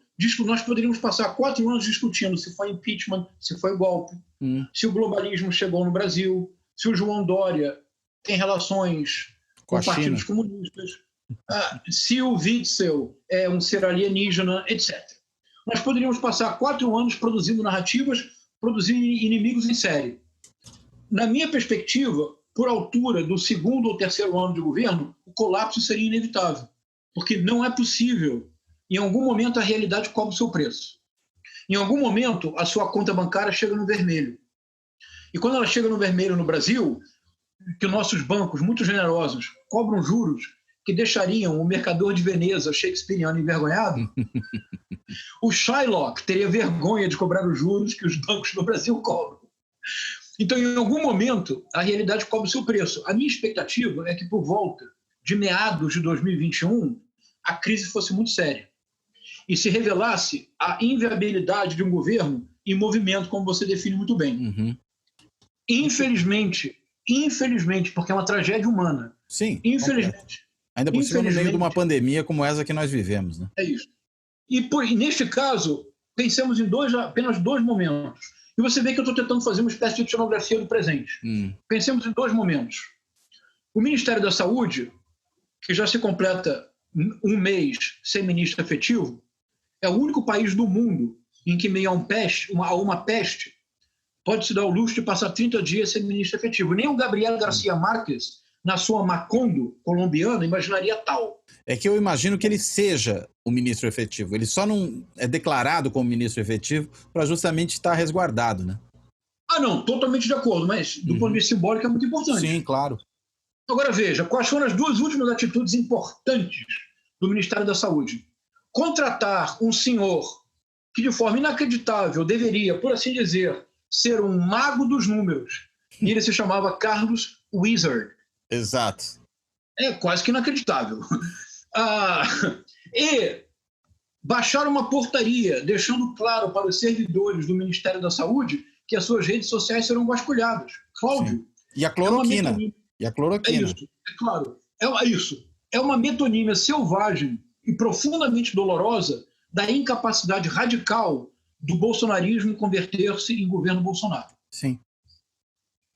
Isso porque tocado por um militar que supostamente seria, né, na expectativa mais otimista de quando começava esse governo, um representante do grupo mais pragmático, mais competente, mais tecnicamente formado, mas está longe disso, né? Bem, um general que sequer sabe a separação entre os 2 hemisférios da Terra, né? É inacreditável, não é? É inacreditável. E são militares da ala do Orville, da ala revanchista e da ala revisionista. E ressentida, né? E ressentida. Então, o bolsonarismo é mais perigoso que a ditadura militar porque o bolsonarismo existe para destruir instituições. O bolsonarismo é um conteúdo... A ditadura militar criou instituições. O bolsonarismo não tem conteúdo. A ditadura militar tinha um projeto de país. O projeto do Paulo Guedes é um projeto absolutamente anacrônico e ultrapassado, é um projeto de venda dos ativos da nação. Esse projeto deu errado em todos os lugares do mundo que foi aplicado. Deu errado em todos os lugares do mundo em que foi aplicado. A retórica e a prática do Paulo Guedes é uma retórica dos anos 70 e 80. O Paulo Guedes ainda acha que Margaret Thatcher e Ronald Reagan são modelos de política econômica. É uma coisa absolutamente inacreditável, a incapacidade deste senhor. Na reunião do 22 de abril, Cláudio, naquele dia, eu fiz uma live, tive a honra de fazer uma live com o Luiz Werneck Viana. Foi para mim uma enorme alegria, que eu tenho grande admiração pelo professor Luiz Werneck Viana. E nós analisamos a reunião do 22 de abril. Então, eu tenho certeza que quando nos conhecemos pessoalmente, você vai abrir uma garrafa de champanhe em minha homenagem. Eu assisti a reunião 2 vezes, tomando notas. Quer dizer, a minha paciência é infinita, você não acha? Uma coisa impressionante. Muito. Leu Orville, leu os 3 livros do Olavo de Carvalho e assistiu o vídeo da reunião inteira, é dose para leão. Eu sou especialista em Machado de Assis e William Shakespeare. Há pouco tempo um amigo... Que diferença, né? Há pouco tempo um amigo me perguntou, você consegue ler Machado? Bom, mas naquela reunião é uma síntese de tudo que estamos falando. Naquele dia, 22 de abril, o país se aproximava de 40 mil casos oficialmente reconhecidos. Esqueçamos a subnotificação. E já havia mortos, aproximadamente 3 mil mortos. Não houve uma única palavra de compaixão, de solidariedade. Sim, isso é interessante. O Paulo Guedes disse que ele se aproveitava do momento para colocar uma granada no bolso do inimigo. Isso. Puro discurso da Lei de Segurança Nacional. O ministro do Meio Ambiente disse que era preciso aproveitar que a imprensa estava com os olhos desviados da Amazônia para passar de boiada legislação infralegal. Cláudio, que me surpreende. Como é que um sujeito tem uma fala dessa divulgada publicamente, como é que ele não muda de país simplesmente pela vergonha de encarar os seus compatriotas? Como ele não cai, né? Mas esse governo, quanto mais bárbaro, mais você fica. A ministra Damares Alves se vira para um atônito, então ministro Nelson Tai, que diz a seguinte frase: ministro, o senhor é novo no time. Novo no time, Cláudio. Meu Deus do céu, o senhor é novo no time. No seu ministério o senhor não sabe, mas há muitas abortistas e feministas. O senhor não pode permitir que se aproveite da Covid para fazer aborto. Meu Deus. Cláudio, em que planeta esta senhora reside? Quando ela falou isto, 3 mil famílias choravam os seus mortos. Sim. Esta senhora é evangélica. Aqui eu venho ao último ponto, Cláudio, vou parar. É que eu estou entusiasmado, vou parar. Último ponto, que é bem importante, Cláudio. Então tem esses 3 elementos. Eles fazem sentido para você? A doutrina de segurança nacional, o Orville e o sistema de crença Olavo de Carvalho. Sim. Faz sentido, não faz? Totalmente. Agora, mais ainda. 4º e último elemento. Esse é o mais poderoso. Esse decidiu a eleição. Me deu muito trabalho compreender. Eu não tenho certeza se eu tenho razão. Vamos pensar juntos. A diferença de votos do Jair Messias Bolsonaro para Fernando Haddad foi de aproximadamente 13 milhões, de acordo? 57 milhões, 44 milhões. Eu tive acesso a um estudo brilhante que analisou a diferença de votos pelas religiões. Ah, sim. O voto evangélico foi importantíssimo. Isso. Entre os católicos, o Bolsonaro teve aproximadamente 170 mil votos a mais do que o Fernando Haddad. Entre candomblé, ateus e agnósticos, o Fernando Haddad teve aproximadamente, se eu não me engano, agora eu não tenho certeza do número, mas se eu não me engano é algo como 1 milhão a mais. Se eu não me engano, isso eu não tenho certeza. O que eu direi agora sim eu recordo vivamente. Entre os evangélicos, você sabe quantos votos a mais teve o Jair Messias Bolsonaro? Foi mais de 20 milhões, né? 11 milhões de votos a mais. 11 milhões? Eu não lembrava do número exato agora. 11 Não, milhões na verdade eu fiz confusão. É porque eu acho que é uma diferença de 20% a mais. É isso. 11 milhões. Sim. Agora, esses mesmos evangélicos votaram no Lula. Pois é, há pouco tempo atrás. Há pouco tempo atrás. A Dilma Rousseff esteve presente na inauguração do Templo de Salomão. Sim. que você sabe que arquitetonicamente, na verdade, é o Templo de Herodes. Mas eu acho que exigir coerência arquitetônica do Bispo Macedo é uma impertinência. Esse, inclusive, é um tema para uma próxima conversa, a gente discutir a questão estética do bolsonarismo, né? Não só a mão de arminha, mas várias outras coisas, né? Agora, me acompanha aqui um ponto, Cláudio. Eu tenho uma hipótese. A Igreja Universal, desde que assumiu um projeto de poder, realizou uma conversão teológica fundamental. Os mais jovens não lembrarão, mas eu e você lembramos, Cláudio. Quando a Igreja Universal começou, a pregação era em torno de Cristo. Sim. Era Jesus Cristo, o grande nome da Igreja Universal. Você lembra disso? Sim, agora é o Velho Testamento, né? Exatamente. Agora a Igreja Universal é veterotestamentária. O Bispo Macedo deixou crescer uma barba evangélica. Mas parecer com um rabino, né? É isso. A Arca do Templo de Salomão é a Arca da Aliança. Mas por que Templo de Salomão? Por que essa deriva veterotestamentária? Ora, não é possível ter um projeto de poder se você realmente abraça o Evangelho de Cristo. Porque a César o que é de César, a Deus o que é de Deus. Agora, se você erige um Templo de Salomão, Salomão foi imperador. Sim. Davi foi imperador. Então, esse é o primeiro ponto. Segundo ponto, e aqui é uma convergência inesperada, mas muito forte. Se eu estiver certo, nós precisamos trazer os evangélicos para o nosso diálogo. Temos que encontrar uma linguagem para isto. O Edir Macedo lançou em 2019 um livro. Eu nem preciso dizer que eu li, não é? Sim, claro. Você tem essa vocação para sofredor. O livro o título, eu não sei se eu lembro corretamente o título todo, mas é mais ou menos assim.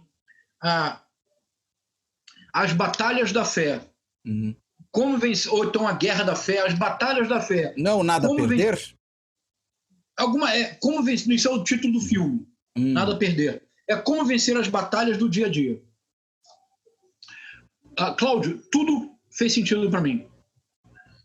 A mentalidade, a visão de mundo neopentecostal, sobretudo da Igreja Universal do Reino de Deus, é uma visão agônica e bélica. O cotidiano é uma batalha constante contra o mal. E o mal mesmo. Eu assisto os programas evangélicos da televisão. Há uma sessão, você não vai acreditar nisso. Há a sessão do descarrego. Sim. Descarrego. Que é um exorcismo, né? Exorcismo, mas exorcismo mesmo. Porque os fiéis recebem o demônio, o demo, o capiroto, o que não tem nome, o avesso, o invertido. E o mais impressionante é como são todos demônios muito fracos. Porque depois de 3 ou 4 minutos da pregação, o demônio vai embora. Não é o demônio que é fraco. É o pastor que é forte. É verdade, desculpa, você tem toda a razão. A pregação tem força, né? Exato. Quero dizer o seguinte, a visão de mundo neopentecostal é que o cotidiano é uma batalha permanente. É uma batalha permanente contra as forças do mal, que querem dominar a nossa alma. Por isto, o cotidiano é uma superação constante. É uma superação constante que só pode ser feita porque existe. Agora veja, nas nossas vidas, desde que nascemos e temos consciência, existe permanentemente um mal que procura nos acossar para nos dominar, e assim, ao dominar individualmente, cada um dos crentes dominará todo mundo, e o mundo será convertido ao mal. Desde 1922, não se passou na República nem sequer um único dia sem o qual uma intriga de vastas proporções internacionais tente tornar este país de dimensões continentais uma China tropical. Percebe? Sim. Os dois se unem. Houve uma convergência inesperada, mas muito poderosa, entre o sistema de crenças Olavo de Carvalho, a matriz narrativa do Orville, a eliminação do inimigo e o discurso veterotestamentário das igrejas neopentecostais. Há um inimigo constante, insidioso. E assim como a esquerda... Que é sempre vermelho, né? Seja o capeta, sejam os comunistas. Isso. E veja, Cláudio, assim como a esquerda infiltra, não é mais uma guerra aberta, é uma infiltração pelas instituições da cultura. Insidiosa. O mal também não é isso. Também o mal também é insidioso. Ele se infiltra no coração dos fiéis. Sim. É uma convergência inesperada e é muito forte. Então, qual é a força das igrejas neopentecostais no Brasil, que nós nem sempre compreendemos? As igrejas neopentecostais oferecem para os 40 milhões de evangélicos visão de mundo, linguagem e estrutura retórica. Qual é a estrutura retórica? Assista aos cultos pela televisão das igrejas evangélicas. Visão de mundo, agônica e bélica. Uma superação constante na luta eterna contra o mal. que sempre se infiltra insidiosamente nos nossos corações. Qual é a narrativa? É a queda e a superação, a queda e a redenção. Quanto maior a queda, não é mais forte quem se recuperou, é mais forte a palavra de Deus. Isso é bem importante. E uma linguagem. A igreja evangélica forneceu aos evangélicos, a igreja neopentecostal, uma linguagem para dar conta da complexidade do mundo. É exatamente o que nós estamos vendo nos 3 elementos da guerra cultural bolsonarista. Por isso, Cláudio, houve um momento, há um vídeo que todos nós assistimos e não levamos a sério. Virou um meme. O Silas Malafaia leva o Bolsonaro para o templo.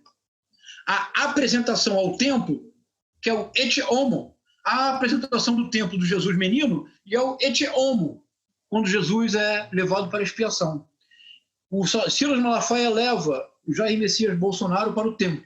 E ele diz mais ou menos assim: porque Deus escolhe os menos preparados, os mais frágeis, aqueles que não sabem. Deus escolhe para suas tarefas mais altas aqueles que vêm mais baixos. Você lembra disso? Sim. E está lá o Jair Messias Bolsonaro paradinho. Nós humilde. Interpretamos isso humilde. Cláudio, isto calou fundo nos 40 milhões de evangélicos, porque esta é a narrativa dominante. Isto o torna o mais ungido de todos. Ele é o mais humilde, os humildes serão erguidos, né? É isso. Os humilhados e ofendidos, a eles o reino do céu. Exatamente. Então, esta cena os do últimos serão os Malafaia, primeiros e assim vai. Você percebe o trabalho que eu estou tentando fazer, não é, Cláudio? Claro, muito interessante. Eu estou levando a sério, eu não estou contestando, eu estou saindo da caricatura para a caracterização. Isso é fundamental. E eu aceito tudo que eles dizem e eu tento fazer uma descrição do que está acontecendo para mostrar para a sociedade. Dizer, olha, isto levará... A retórica do ódio não pode, senão, esgarçar completamente o tecido social brasileiro como nunca aconteceu antes. Cenas de senhores salmistas invadindo cemitérios para desrespeitar mortos se tornarão o nosso cotidiano. O bolsonarismo não tem projeto algum, é pura destruição. Ele pode dizer que conhecereis a verdade vos libertará, mas só há ódio no coração bolsonarista. Sim. E, Cláudio, o ressentimento, o revanchismo é tão grande. Você se recorda qual é a epígrafe do livro Brasil Nunca Mais? Você se recorda... Não, eu tenho até o livro, mas não me lembro. Você vai ficar chocado. Você se recorda... Fazemos um suspense para o seu público. Você se recorda qual é o lema que guia as 400 páginas do Brasil Nunca Mais? Você se recorda onde reside a esperança do projeto Brasil Nunca Mais? Porque o projeto do Brasil Nunca Mais não era um projeto revancista, não era um projeto de impor muros nem cavar trincheiras. A esperança do projeto Brasil Nunca Mais era criar pontes, era abrir a esperança de um novo Brasil. Você lembra qual era a epígrafe, qual era o lema do projeto Brasil Nunca Mais? Sinceramente, não. Conhecereis a verdade, e a verdade vos libertará. Puxa vida, resgatada pelo avesso agora. Até nisto, pelo avesso. Pois. Conhecereis a verdade, e a verdade vos libertará. Então, este é o trabalho que eu tenho feito. Muito bem. Nesse período, e toda a minha intenção é, primeiro, reconhecer o limite do meu trabalho. Eu estou me limitando deliberadamente ao cenário brasileiro. E toda a minha tentativa é de construir este cenário, criar linguagem, mostrar para as pessoas. Eu não vou atacar nenhum bolsonarista. Eu compreendo profundamente que quando a extrema-direita faz crítica ao Superior Tribunal Federal, ao Congresso, eu compreendo perfeitamente, eu também faço. A nova república, Cláudio, nós precisamos com honestidade intelectual reconhecê-lo. Hoje, nós precisamos defender com unhas e dentes as instituições. Hoje eu defendo os 11 ministros do Supremo Tribunal Federal, como eu jamais imaginei que defenderia. Hoje eu defendo o Rodrigo Maia. Eu acho que o Rodrigo Maia hoje tem postura de estadista, que eu jamais imaginarei que eu diria isto. Pois é. Mas nós precisamos reconhecer que a nova república fraudou as nossas expectativas. Sim. Porque a nova república, em alguma medida, ela eternizou os privilégios patrimonialistas do sistema público brasileiro. Os privilégios que os juízes, desembargadores e procuradores se atribuem neste país são obscenos e nababescos. Verdade. O dinheiro que se perde com assessores nas assembleias legislativas de todo o país é um dinheiro que permitiria reconstruir o país. No executivo, por exemplo, os gastos do cartão corporativo do presidente Bolsonaro são obscenos. nós precisamos, não é porque a extrema-direita hoje já está no Superior Tribunal Federal que eu vou dizer que os privilégios não são obscenos. Os privilégios que os três poderes se atribuíam neste país inviabilizam o país a longo prazo.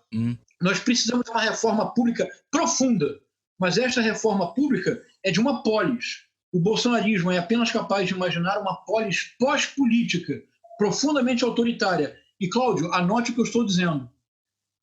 Por volta de setembro e outubro, provavelmente a peste já controlada, a recessão econômica explodirá. Sim. Os casos policiais envolvendo a família Bolsonaro estarão cada vez mais recrudescidos. Para o Jair Messias Bolsonaro, Cláudio, não há opção. Ou é um melancólico final de governo que nem sequer principiou a existir, seria um Jânio Quadros. Seria a nossa melhor opção. Não vai acontecer, porque este final melancólico implicaria que a Polícia Federal chegaria no gabinete do ódio e que o Ministério Público Federal do Rio de Janeiro chegaria no Flávio Bolsonaro e que nós explicitaríamos as relações que nós supomos serem muito fortes entre a família Bolsonaro e as milícias no Rio de Janeiro. A simples queda de poder não é suficiente para o Bolsonaro, porque não é apenas uma queda de poder, é a debacle total. Sim, por isso, e da família, inclusive, é derrocada inclusive da família, né? É isso. Por isso, para o Bolsonaro, a opção é a escalada golpista. Sim. Por volta de outubro, isto vai explodir. O que nós precisamos é criar linguagem e deixar claro para todos que a retórica do ódio do bolsonarismo corresponde à doutrina de segurança nacional e ao desejo de eliminação real do inimigo. Mas, para o bolsonarismo, inimigo é todo aquele que não pense como Jair Messias Bolsonaro. Ou seja, inimigos são todos. Se não está comigo, é contra mim, né? Que é a lógica do pensamento totalitário também. Completamente. É puro Carl Schmitt. Exato. Amigo inimigo. É isso, exatamente. Que é a política cordial, levada pelo coração, ao que só extremo. tem ou aliados de fidelidade canina ou inimigos fidalgais. Exato. E o bolsonarismo, se chegar ao poder e se der o golpe, Cláudio, eu e você corremos riscos físicos. Eu sei. Eu já avisei os meus parentes à época da eleição. Corremos riscos físicos. É verdade. Eu reconheço isso. E é muito importante que as Forças Armadas saibam que nenhum de nós tem vocação para herói. Isso é ridículo. Sim. Mas nenhum de nós aceitará viver com medo. Claro. Se houver um golpe, as Forças Armadas terão que assumir as consequências de ter a responsabilidade, né? A responsabilidade histórica. Exato. A responsabilidade histórica. Qual é a nossa opção? É tentar evitar que isto ocorra disseminando utopicamente. Sejamos utópicos, não tenhamos medo de abraçar uma utopia do possível. Tentemos fomentar ao máximo a ética do diálogo. Tentemos explicitar do que está acontecendo. Tentemos expor as vísceras do bolsonarismo e do sistema de crença Olavo de Carvalho. Disto, só o que pode sair é ódio. Não há nada além de ódio neste movimento. É o primeiro movimento político da história brasileira movido pelo ódio e pelo desejo de destruição. Isto é algo muito assustador. A ditadura militar não era movida pelo desejo de destruição indiscriminado. Sim. De novo, precisamos de uma maneira intelectualmente honesta reconhecê-lo. O bolsonarismo é muito mais perigoso do que a ditadura militar. Precisamos nos unir, Cláudio, em defesa da democracia. Eu tenho lançado uma campanha, brincando, digo que é uma campanha. Unidos em 2020, divergir em 2022. Certo, eu acho que é isso mesmo. Muito bem. João, foi uma conversa ultra interessante. Fiquei com muita vontade de que o livro saia logo, e acho que quem nos assiste ou nos ouve também. Por isso que acho que a conversa rendeu bastante, inclusive. Mas eu peço desculpas por ter falado muito. Não tem problema. Falou muito, mas falou bem, vamos dizer assim, para inverter o adágio, né? E a gente certamente retoma essa conversa um pouco mais à frente, né? Inclusive acho que pegando alguns outros aspectos aí, porque por mais que temos falado bastante, sempre sobra alguma coisa, e eu acho que uma das questões que é explorar bastante essa questão da linguagem, da estética, eu acho que é muito importante. Então eu quero te agradecer, vou fechar por aqui o programa, agradecer àqueles que nos assistem e só pedir o último recado seu. Repete o nome do livro, a editora e a previsão de lançamento. Isso.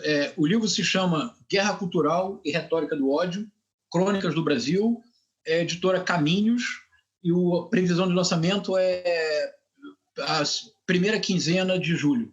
Muito bem. Aproximadamente 15 de julho. Cláudio, quero agradecer muitíssimo a você pelo diálogo, acompanho seu trabalho há bastante tempo, é uma alegria grande ter tido essa conversa com você. E peço desculpas pelo entusiasmo que às vezes me leva a falar muito. Não tem problema nenhum. Então, agradeço a todos. Esse Fora da Política Não Há Salvação fica por aqui e até a próxima. Além do podcast, disponível em 16 agregadores, dentre eles o Podcast Addict, o Anchor, o Apple, o Deezer, o Google Podcasts, o Spotify, o Stitcher e o TuneIn, o Fora da Política Não Há Salvação também está no canal do YouTube. Visite o nosso canal do YouTube, curta e se inscreva.